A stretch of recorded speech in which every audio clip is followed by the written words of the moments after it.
Alright, so let's talk about your best sound, no, or your best tone.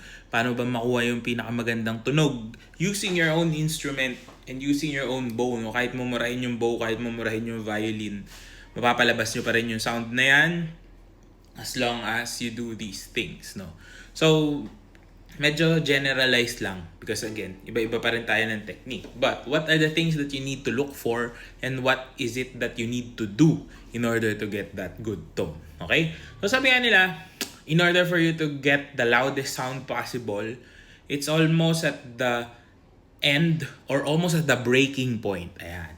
So, almost at the breaking point of your sound. Ano ibig sabihin nun? So, when we talk about your tone production, it's almost to the point that it scratches. Napakaliit lang nung fine, this is only a fine line between a scratchy and a good tone.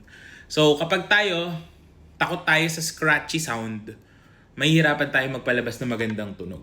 No? Kasi nandun talaga siya. Kasi basically, that's how the violin works, di ba? We need friction. And in order to produce friction, we have to have good contact with the bow hairs dun sa string. And in order to have good contact, we need to have adequate pressure. And kailangan natin masagad yon. Most of the things that we need to do, di ba sabi ko nga in previous post, is we need to exaggerate muna. Kasi kailangan mapalabas natin yung sound na gusto natin with the things that we have. So for example, di ba, when we draw the bow on the string, sobrang diin nun, no? Kung mapapansin natin. Pero, nandun yung lakas. If I go over that, doon na nawawala yung sound.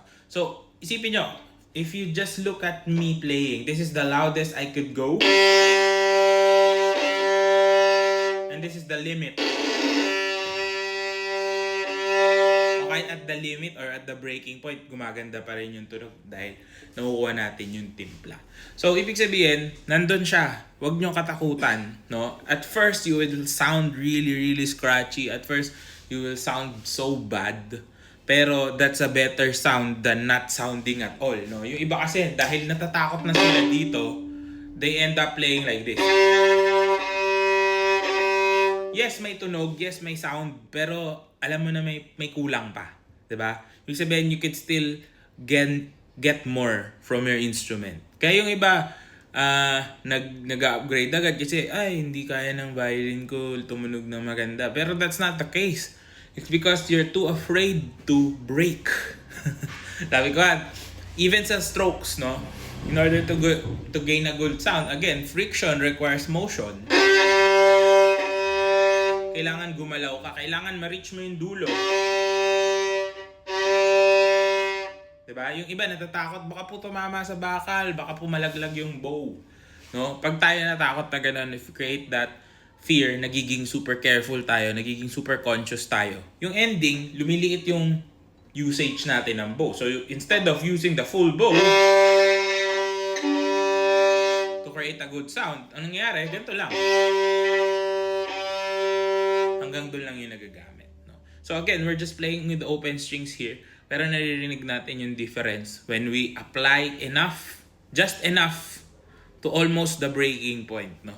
So napaka-importante na ma-reach natin yan when it comes to stroke. So with the bow speed, with the bow pressure. And another thing is placement. Yung iba natatakot din sila, no? To play really close to the bridge. Kasi magtutunog ponticello na. But again, it's a very fine line between that and this. Pero halos magkatabi na sila. So, ibig sabihin, nandun yung limits natin. You have to try to find a way to get through those limits para mapalabas natin yung tunog. Now, ano yung sinasabi kong mga signals or things that you need to look out for para alam mo na tama yung ginagawa mo? It's very visual actually. So, kung makikita nyo yung aking G-string, pag mali yung ginagawa, maliit yung vibration niya. But if you're doing it correctly, kitang-kita natin yung pay-pay nung string, di ba? So, D string.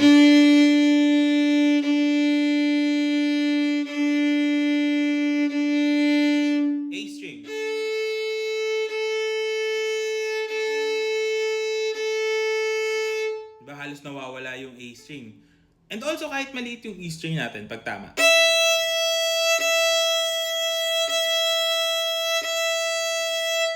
So those vibrations, kasi again, the role of the bow is to make the strings vibrate as much as it can throughout the stroke or throughout the duration of your stroke. So in order for you to be able to play as loud as you can, di ba? You need to find the breaking point and reach that, no? So okay lang mag-scratch sa una. Okay lang lumagpas ang bow. Kasi doon mo nalalaman na okay, hanggang doon. Yun ang hangganan mo. It's not the one you set because natatakot ka na mag-stroke ng bow. It's the one that